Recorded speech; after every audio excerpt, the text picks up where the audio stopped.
lal than sangi an re deuh vangvanga an ron lang le hei puya kol ni hlapu kan leng del to ang ti hlai na ron langa hei nia soi ngai lawa UPC nia soi ngai lawa te an ti la ho tuam lo UPC nia UPC kan ni lawa amaro chu tai te kan soi na chan khera chu I azai hi anga inom ka ti ni ke chu hetiang an ophoi hetiang zai flow te hi ngai nom hi ka ti thina hei UPC te tin nunalal chung ko zai hetiang la flow te hi ngai nom hi ka tia ngai tha chiam thina thokat lai pe ka chu poli chuak ma yang a te hi min ti thina nunalal chung ko lai ka ngai thana sa thina hei la than sa ten ron chuaka azai hi ngai nom hi ka ti thina ka ngai thana sa thin UPC loi ni te min ti fo thina maro chu UPC kan ni lawa nge la khan UPC le silo a Presbyterian Baptist Salvation lampang ni lawa pathian fakna hla nia chu bang chonin kan ngai thlan ni mai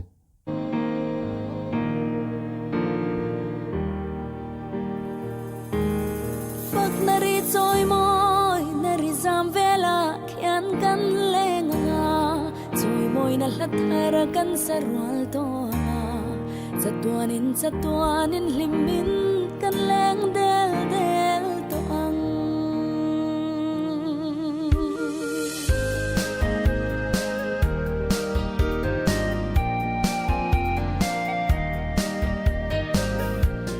Lei hun le ni te aliam zela Lalpa hun ruat chu o alo theng don ta ro rel na ni ro pui chu alo theng don ta san dam te kan zalen na tu in pe lo te po in pe a hun ta ani fak na ri choi moi na ri zam vela yan kan lenga choi moi na la tharan kan sarwal do nga Satuanin limin kan leng del to ang hei katia in lo ngai to ve ngai ma pathian fakna la sa le leng zem sa ho hi te na le buk thin na pakhat ti ka neya pathian fakna la sa ho hi chu nia heta no pan lai tanga ko khana te tal na sa ko khana biakina an tal na sa an zai na sa chu ta chonin solfa a dor emi om ziate an ria tin pitch om dan torate khang kha enge azirin a kan pain zir lo ma sela zai ne ma sak ne ma khatianga in skol nem na ka chonin ni an mani hianin abet tat di hen ka ria a chan chu picha han boya han zai sual le enga mo hi kan pathian fakna la sa tu te an nei mang lo ni an nei lo chu ti do ni la chu dot kan soyanga amaro chu za som ko pariat hi chu an che sual ngai lo ti la kan do lo wang chu tiang vel chun ne pathian fakna la sa tu te leng zem te ro hi chu ne heta diki meta jiki siki e minor kriat chon hejen la sak te tia an tia tikhan la engama an tia sakan tum ngal rengota jikin me tiam tangin zain tum ngal rengota khatiang khane rimo ya hi abul thuma a solfa adore mi abul thuda takhian an zuk tum fu lo deuh thinin ka ria chan chu do sana n lon hian ei pathian fakna la sa tu te chu nia voi khat gitarina mo keyboard ina mo khota ron pek ko chon an buai lo tang pui ni monitor poi lo chiang lo ma se amaro chu leng zem hi chu monitor chiang lo poin engmo zeu om chonin am buai nge me ni thasa a po hen am buai tho tam tak hi chu top artist anga kan nei te po hi bồi na sa em hi chu wang chuanin i leng zem hi tran leng zem sa ho tran na tur chu i ridik ri an riat dik theina turin tlem an in zir hi chu ngai thin ka hria ei la than sang te UPC chu ani na taka chuanin solfa la an sakna la rei lawa zai pol an nei na la rei lo kan hrevek amaro chu la thulama te khatiang ka soyang pi cha te in atha mai ni ala thulam te angai nom thin ka ti a soi ta teu mai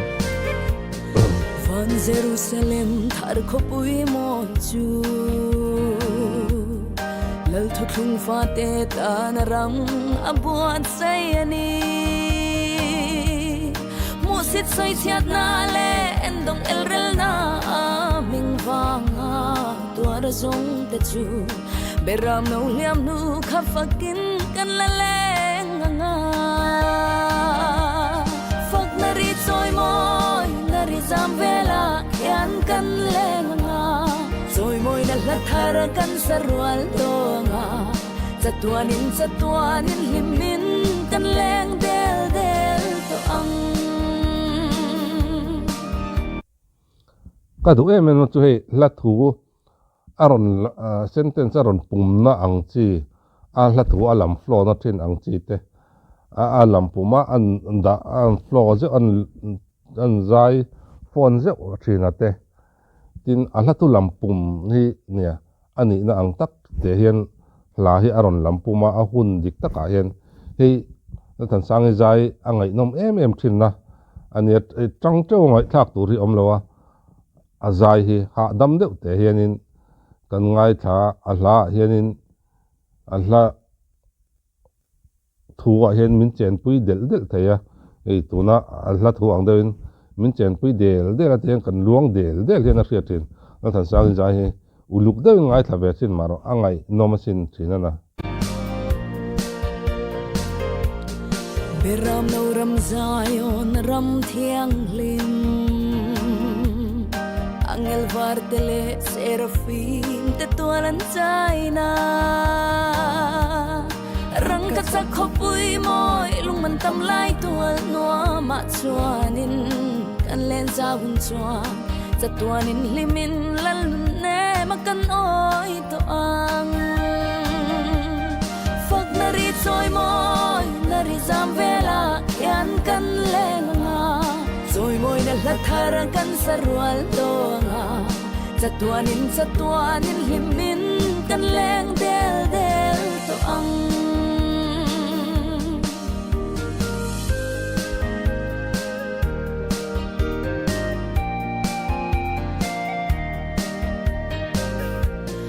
beram no ram zayon ram thiang lim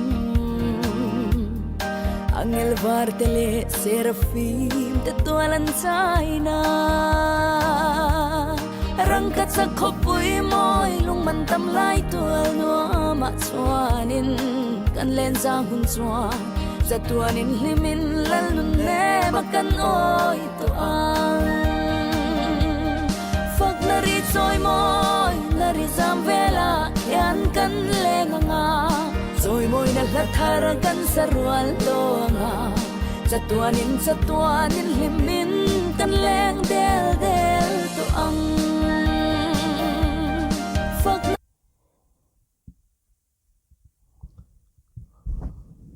azai hi ka soi tong khan angai nom thina ni ngai nom deuh na nei chu la thul lama te ka soi tong khan la thul lam puma te aron thuk phone na thin anga te tianga te hianin engtinge o khoyange zaya zirang o ti tur hial kopianin zai hi angai nom katia ama hrim hi angai san oma me che in mi fe vong le nia zirna zong kan thria an soi du aloina tiang zong a hian mi hlo tling tur hi chu nia an hlo tling an ti ram trama hlo tlin na lam tluang hi an da ba sam na tangin ei tuna phei chuanin kan pi angai to khatiang khanit anian nimin loka heiden real kan tia kan nui chung ti tin kan ngai thathina tam takin amaro chu kan tluk lo hi a phena hian kan tluk lo nun hi a phena hian lo tam lu tuka min pathian a bel tlat si chuanin a bel a hianin i choi moina kong tin reng a hian le mal som na hi lo vu na cha thina ni ti hi anuna poin alang reng mai ole ani po la tharnal tak tak nen kan mule zel tu ranga yang hun man nom vek kole